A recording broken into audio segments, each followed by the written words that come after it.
Olá, bem-vindo de volta às nossas aulas sobre IPTU aqui no GTUSP. Estamos estudando a Lei 11.111 de Campinas, não é isso? Você que está se preparando aí para o concurso de Campinas. E agora nós vamos para o artigo 25, lá no capítulo 4º da lei, que trata sobre a arrecadação do IPTU. Vamos ver algumas regrinhas que a lei traz sobre a arrecadação do imposto. Artigo 25. O imposto será pago na forma e nos prazos estabelecidos no aviso de lançamento, na guia de arrecadação ou ainda em edital, ao qual dar-se-á ampla publicidade. Né? Todo ano, lá no carnezinho do IPTU, tem lá o prazo para pagamento. É isso que está dizendo. Muito bem. Artigo 26. O pagamento poderá ser efetuado em cota única ou, a critério da administração tributária, mediante condições por essas definidas, ser dividido em parcelas iguais, mensais e sucessivas. É aquela história, IPTU você pode pagar à vista, em parcela única, ou pode parcelá-lo. Né? Veja que aqui a lei ela diz que cabe à administração tributária definir o número de parcelas, inclusive, pode ser 10, pode ser 12, pode ser 11, sei lá. Né? A administração tributária pode determinar isso por meio de decreto, tá? Por meio de portaria. Não é a lei que vai dizer o número de parcelas. Importante aguardar que pode ser em cota única ou dividida em parcelas. Parágrafo 1º. Parcelado o imposto, poderão ser parcelados os demais tributos com ele conjuntamente lançados, nas mesmas ou em outras condições por aqueles estabelecidas. Lembra que junto com o IPTU pode ser cobrados outros tributos, né, sobre o imóvel? E aí se parcelou um, está parcelando o outro. Veja que está dizendo algo muito simples, né? Você tem lá o IPTU, você pode pagar à vista, está pagando, se você pagar à vista, está pagando todos os tributos ali à vista, o IPTU e mais as taxas. Ou se for cobrado separado, ou se for parcelado, você vai estar parcelando também cada um deles, ok? Optando o contribuinte pelo pagamento parcelado, a falta de pagamento de duas parcelas consecutivas implicará o vencimento antecipado das parcelas restantes, tornando-se o débito ainda não liquidado exigível de uma única vez. Então, se você resolve fazer parcelado o pagamento e deixa de pagar duas parcelas consecutivas, isso é considerado causa de vencimento antecipado de todo o IPTU, quer dizer, o fisco pode cobrar de uma vez o valor restante, tá? Então você foi lá, parcelou, pagou a primeira parcela, sei lá, em fevereiro, não sei nem quando é o vencimento IPTU, deve ser finalzinho de janeiro, vai. Pegou a primeira parcela em janeiro, não pagou em fevereiro, não pagou em março. O fisco pode cobrar o valor todo já do IPTU, claro, descontar da primeira parcela que você já pagou, né? Não precisa cobrar parcela por parcela, ok? Parágrafo 3º. A administração tributária é facultado conceder desconto especial e desconto por adimplência nos pagamentos de IPTU e demais tributos lançados mediante o atendimento das condições estipuladas em normas regulamentadoras, inclusive de forma cumulativa e diferenciada por tributo, observando-se que, então vamos ver com calma o que ele está dizendo aí, mas está dizendo que a Secretaria de Finanças pode conceder um desconto especial e desconto por adimplência. Nós vamos ver que o desconto por adimplência é um desconto que é dado para o contribuinte que está com o IPTU em dia dos exercícios anteriores. Observar o seguinte, a partir do exercício de 2010, o desconto especial destinado aos pagamentos que se fizerem à vista em cota única na ocasião do lançamento, será fixado pelo secretário de Finanças e terá limite compatível com a taxa de juros do mercado. É o famoso desconto para o pagamento à vista. Desconto especial, desconto para o pagamento à vista, tá? A pessoa tem um descontinho, né, para estimular que as pessoas paguem o IPTU de uma vez, ok? Quem define isso é o secretário de Finanças, o valor do desconto. Parágrafo 2º. O desconto por adimplência, destinado aos contribuintes que no exercício anterior tenham mantido os pagamentos nas respectivas datas de vencimento do lançamento do imóvel, poderá ser concedido pelo secretário de Finanças no limite de até 5% do valor lançado e aplicado somente para a hipótese de pagamento à vista em cota única. Então vamos lá. Se você pagar à vista, você vai ter um desconto do IPTU, que é um desconto especial. Se você estava com o IPTU em dia nos anos anteriores, quando foi lançado, pode ser dado para você também um desconto de até 5%. Aí tem algum ato normativo, uma portaria, um decreto que vai dizer qual o desconto, tá? Mas ele pode ser de até 5%.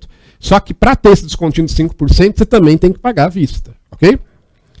Aí a partir de 2011, o desconto especial para pagamento à vista em cota única pode ser cumulativo com desconto por adimplência, conforme normas a serem emitidas pela Secretaria Municipal de Finanças.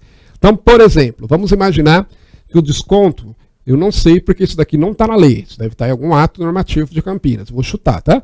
Vamos imaginar que o desconto atual para pagamento à vista seja de 3%, o desconto especial, né?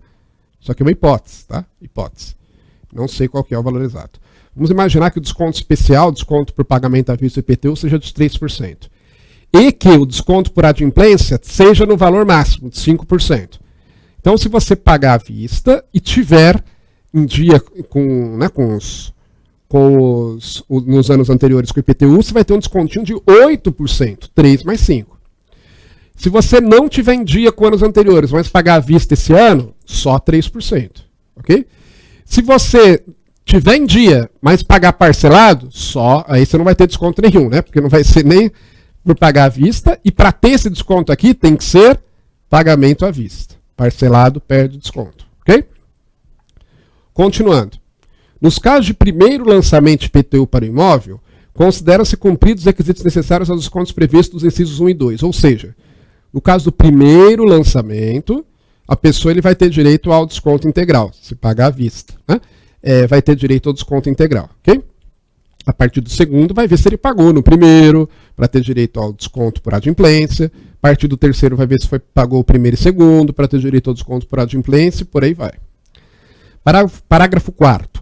A condição estabelecida no inciso 2, o parágrafo 3º, que é o desconto por adimplência, somente se implementa através de extinção de crédito tributário pela forma de pagamento, conforme inciso 1 do artigo 156 do Código Tributário Nacional. O que é isso daqui? Porque se você estudou lá o direito tributário, né, que é importante que você tenha estudado antes de estudar a legislação tributária, você sabe que o pagamento é só uma das formas de extinção do crédito tributário, né, lá no artigo 156 do CTN. Então, além do pagamento, o crédito tributário pode ser extinto, por exemplo, por compensação, por transação, por remissão, por decisão administrativa, por decisão judicial, por consignação em pagamento, por dação em pagamento de bem imóvel e por aí vai. Está dizendo que, para considerar que a pessoa está adimplente, para a pessoa ter direito ao desconto de 5% por adimplência, tem que ter pago, não pode ter compensado, não pode ter usado de nenhuma outra forma de extinção do crédito tributário, tá? Ele tem que ter pago, de fato, em dinheiro, para ter direito a esse desconto. Artigo 27. Sem prejuízo das demais medidas administrativas e judiciais cabíveis, a falta ou atraso no pagamento do crédito tributário acarretará a incidência dos seguintes acréscimos. Então, é que ele vai falar os acréscimos que haverão pelo pagamento fora do período, pelo pagamento extemporâneo. O que é isso? É um pagamento feito fora do prazo, um pagamento em atraso. Tá? O que vai incidir aí? Primeiro, juros de mora de 0,023% ao dia, calculado sobre o valor do crédito devido e não pago, ou pago a menor, atualizado monetariamente a partir do dia imediatamente seguinte ao do seu vencimento até o dia do efetivo recolhimento. Aquela história, né? Pagou em atraso, uma das coisas que você vai pagar são os juros, certo? Mas não é só isso não. Não precisa se preocupar em decorar esse número, só decorar que tem juros, ok? Além disso, multa de mora de 10 centésimos por cento, 0,1% ao dia, sobre o valor do crédito devido e não pago, ou pago a menor, atualizado monetariamente, a partir do dia imediatamente seguinte ao do seu vencimento até o dia do efetivo recolhimento, observada a imposição máxima de 10%.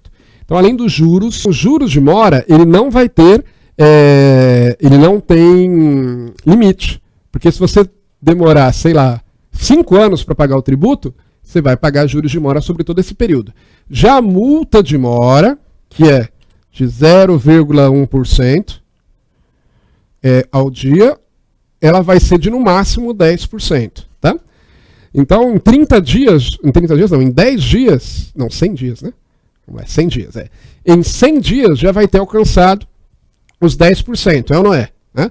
E aí depois disso não aumenta mais a multa de mora. O que vai aumentando são os juros de mora, ok?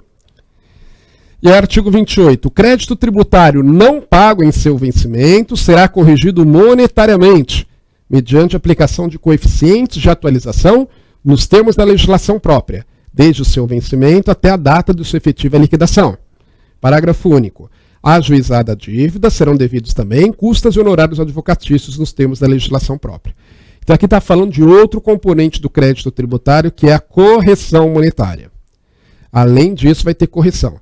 Para entender tudo isso, acompanha aqui comigo, ó. Vamos ver aqui do lado para a gente entender todos esses componentes aí do pagamento em atraso do IPTU. Tá lá. Então, pagou IPTU em atraso. IPTU em atraso. O fisco recebe IPTU em atraso? Recebe. O fisco recebe todos os tributos em atraso. O fisco é bonzinho, né? Desde que você pague tudo que você tem que pagar, tá certo?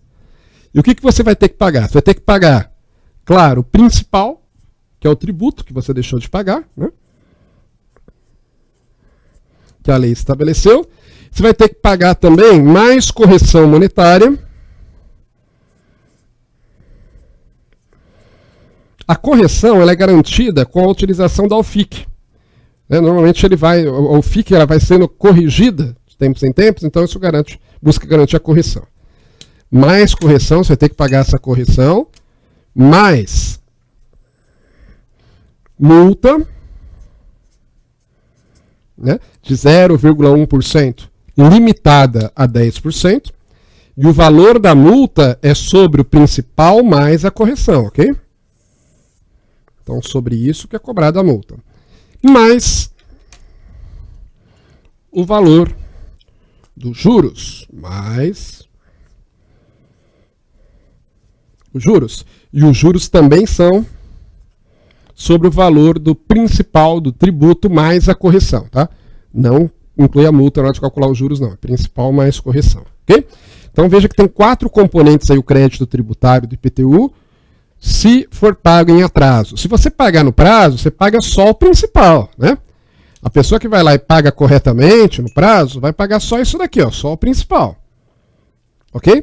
Agora, deixou para pagar depois, vai ter que pagar a correção monetária, vai ter que pagar a multa e vai ter que pagar os juros. Lembrando que a multa é no máximo 10%. Já para correção monetária e juros não tem limite. Vamos voltando para lá então, agora para o nosso quadro lá, voltando para a lei. Ó. Aí parágrafo único. Ajuizada a dívida, quer dizer, né, se é o fisco municipal, se a procuradoria do município teve que entrar com execução fiscal, porque o contribuinte não pagou, sendo cobrado administrativamente, além de tudo isso, além do tributo, além dos juros, além da multa, além da correção monetária, ele ainda vai ter que pagar custas e honorários advocatícios, nos termos da legislação própria. É porque isso sempre acontece quando alguém entra com ação judicial. Ele tem o direito de cobrar da outra parte a despesa que ele teve com o processo. Claro, é justo, né? Porque a outra parte só pagou porque ele entrou com o processo. Então ele tem que ser ressarcido. Então a ideia é essa, ok? Então esses são os componentes do crédito tributário no caso do pagamento do tributo em atraso, ok? Era isso que eu queria falar com você nesse bloco, já chegamos ao seu final. Vamos ficando por aqui, no próximo bloco tem mais. Até lá e um grande abraço.